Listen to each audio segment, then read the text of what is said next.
Today marks the beginning of a new segment on my channel called A Football History.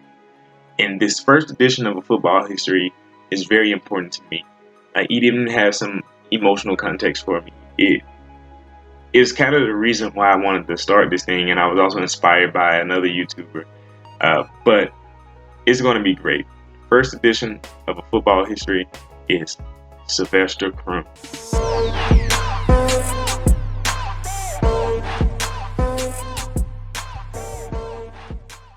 Now, Sylvester Croom was born September 25th, 1954 in Tuscaloosa, Alabama. He was the first African-American head coach in the SEC. And although he didn't make much about it or say much about it in terms of being at Mississippi State, he understood the significance of this and the impact that it could have on young men for the future and for those in the present situation. I'll let Mr. Croom himself tell you. After I got into the coaching profession, I always thought about what it'd be like to possibly be a head coach. There was a pull to come home. I called a friend of mine who's now deceased, a guy named Milt Jackson, who has been a mentor for me in a lot of ways. I said, Milt, I don't want to do this. I've been offered this job, and I really don't want to do this because I've been the first before. But when I talked to Milt about it, he said, you have to take the job. I said, what do you mean I have to? Because I'm thinking, hey, I don't have to do anything. He said, if you don't, it may be 30 or 40 years before another black coach gets a chance. And you owe that to the next generation. That statement is what made me take the job.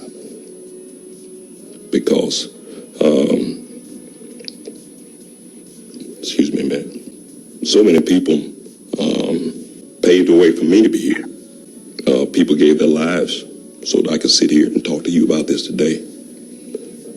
I have an obligation to provide an opportunity for the next generation of young people, particularly African-American young men. That's why I took the job.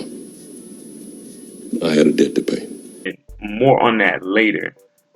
But this part here, that aspect of it right there makes the history part just so amazing. You know, I love history. I love seeing how people have progressed and what society has changed over the years and how things in the past affect us now. And I thought this would be the perfect guy to start with.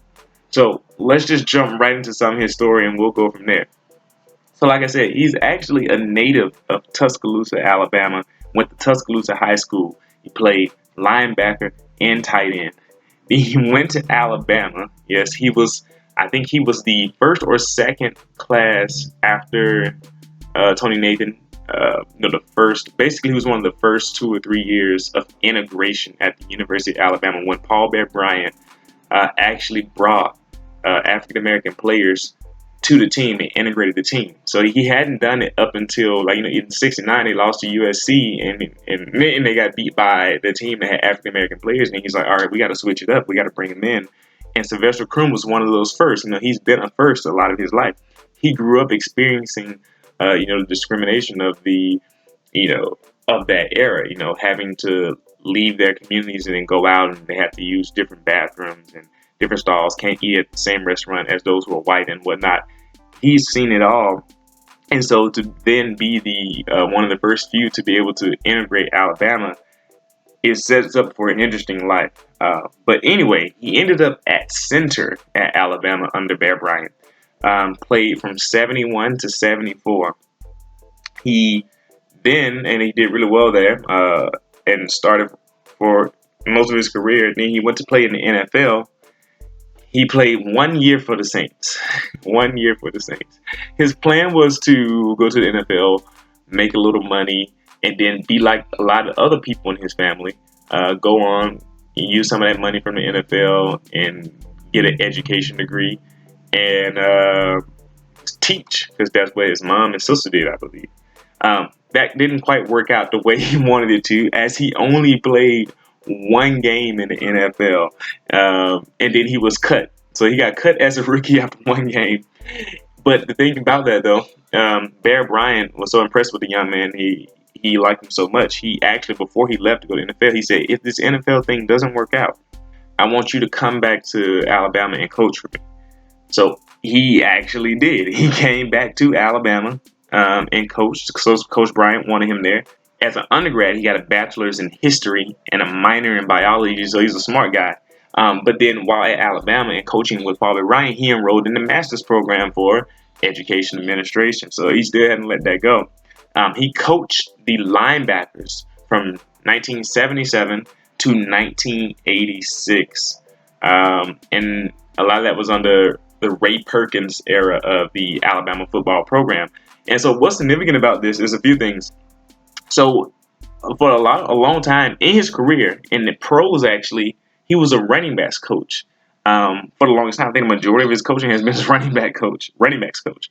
But I feel like his best success has come on a defensive side of the ball when it comes to coaching. But I'll get into more why that later. But while at Alabama, look at this pedigree. Look at this line of people.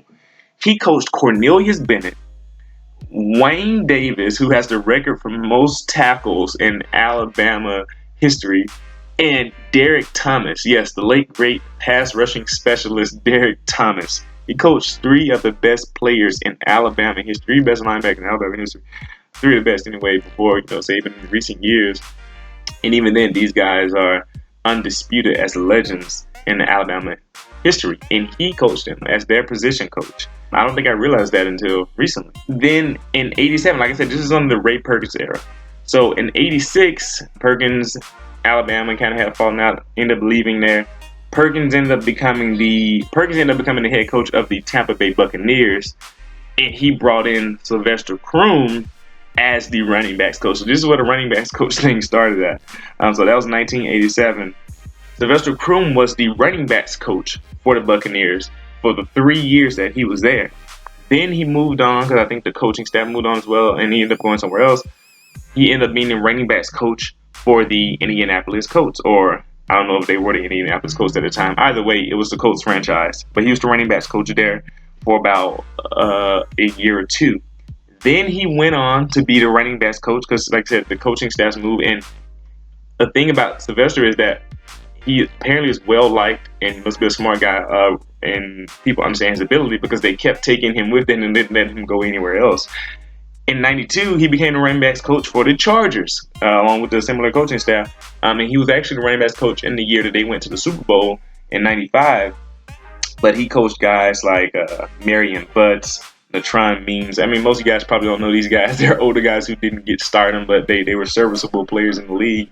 And Eric Bieniemy, who I believe is still a coach right now. I'll put that in the video if it is. After that stint in San Diego in 97, from 97 to 2000, he spent 4 years as the offensive coordinator. So he finally moved up. He's now an offensive coordinator for the Detroit Lions. Now, you know, mid-90s, late 90s, this is Barry Sanders' time. Barry Sanders retired in 99. So he coached Barry Sanders' last 3 or so years in the league, 3 or 4 years in the league, or the 3. So he coached Barry Sanders' twilight years, and he was actually Barry Sanders' coach the year Barry Sanders got 2,000 rushing yards. So he designed a nice offense for him. He got his acumen there. He really showed that he knows what he's doing from coaching step. Now, the funny thing is that he had to learn who Barry Sanders was. You know, he's not used to having guys this good. The first 2 games or something of that 2,000 yards, he said he gave Barry like 10 carries a game, and then they realized, no, I got to keep giving Barry the ball because he's a special player. So it's really interesting. But then after that stint in Detroit, he went on to go to the Packers under Mike Sherman from 2001 to 2003 as the Packers running back coach. So he went from offense coordinator back to a running backs coach. In the 3 years he was there, he coached another Packers running back legend, Amon Green. So a lot of you guys may remember him. He also coached Dorsey Levens and William Henderson, the fullback. So he's been around a lot of big names in his coaching profession. But the years that he was there, the Packers went 12-4, 12-4, and 10-6, made the playoffs all 3 years. That second year, actually, or maybe it was the first year, one of the two, they lost to the Michael Vick-led Atlanta Falcons in the playoffs. So that's really interesting. Just a little history there. But yeah, so he was successful even with the Packers. Then, and this is where kind of the bulk of the history comes in here. Now, in 2003, he was a finalist for the University of Alabama's head coaching job. but it went to Mike Shula. So as you know, uh, Sylvester Croom's an Alabama player, one of the first to integrate Alabama. They thought he was doing well. Alabama's like, all right, we can bring him in. But unfortunately, Mike Shula ended up getting the job. A lot of people speculated that some of it may have been race related, not wanting Sylvester Croom to be the head coach of Alabama. But then he was hired by Mississippi State, who at the time was riddled with sanctions and lack of success. They hadn't been consistently winning since like the mid 90s and not even that much then. So they were in trouble just coming off NCAA probation.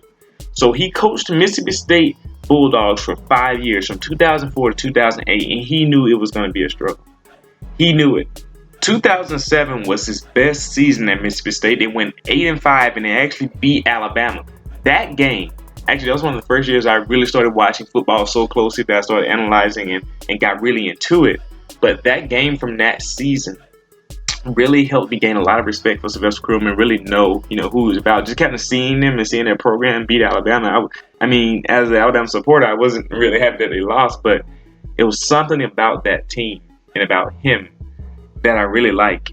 And he gave this really powerful speech before the game. And if you want to see it, it's under the ESPN documentary series they did called Sylvester Croom Say It Loud.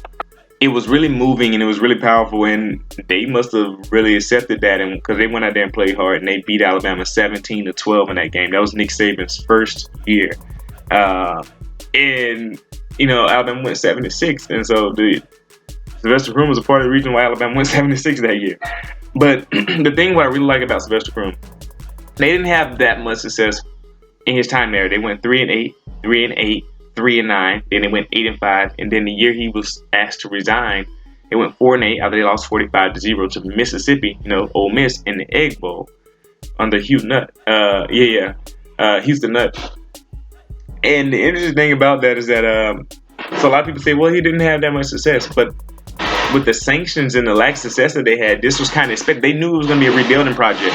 He told the administration and staff, I'm not here to shortcut things. I'm not here to do things unethically. I'm going to do this the right way. We're going to put discipline on this team. We're going to make sure they have their academics. We're going to put everybody in the right position to succeed, and we're going to treat them to be men.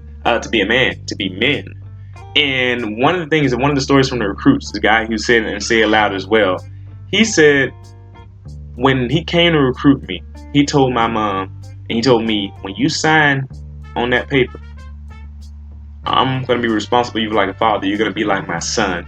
And that right there sold him. Like when he recruited the players, he really, they really respected him. He really was dedicated to helping them become men, to shaping them and build them. And so the thing was, they didn't get a chance to really get that on-field success going as much until that 2007 season.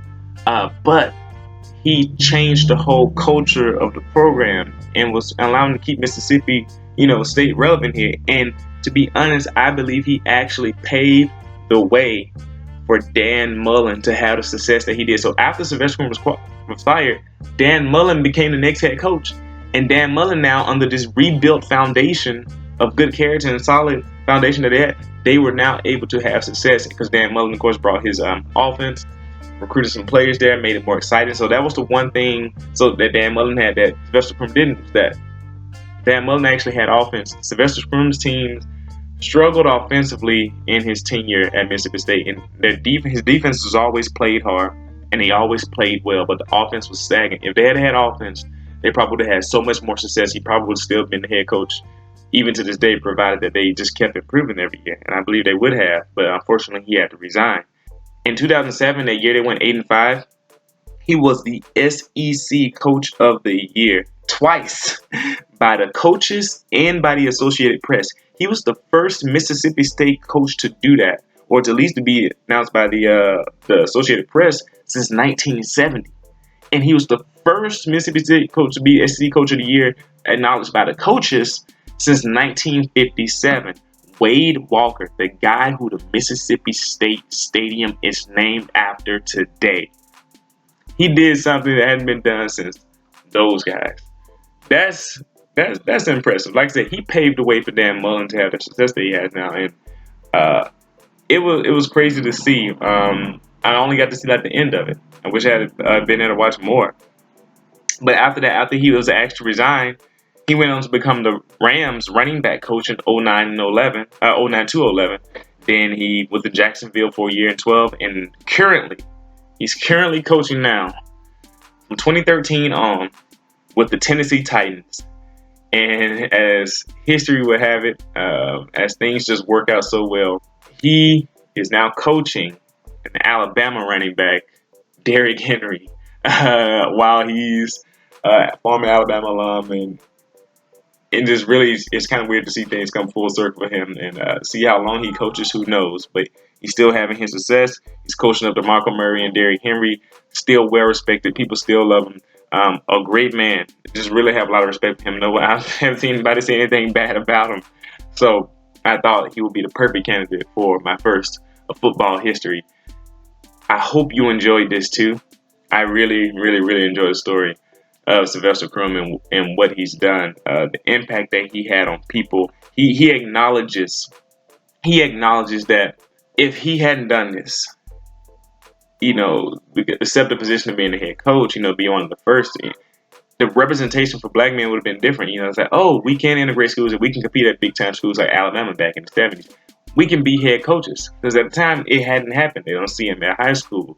They don't see him in Division II. They didn't see him in Division I. But now we have an African American head coach in the SEC. Many consider the premier conference of college football, and that was something. And so that it really paved the way, and it really changed things for a lot of people. And so this guy was a trailblazer. I was really excited to do this video. Let me know what you think. If you have recommendations for the next one, whenever it may come out, I'll be happy to take them and see what I can do. But give me your feedback. What do you think? Are you actually familiar with Sylvester Croom? Do any of you guys remember him? What's your favorite thing about him? Or how about we talk about that game? 2007, Mississippi State beat Alabama 17-12. What do you remember from that game? Oh, what do you have most fond memories of? What do you hate about it? But either way, I just want to talk about Sylvester Croom and kind of his history and maybe that game. Whatever you want to do, put it in the comment section. And please like the video, comment on, subscribe for more related content. And I'll see you for the next one. Thanks for watching.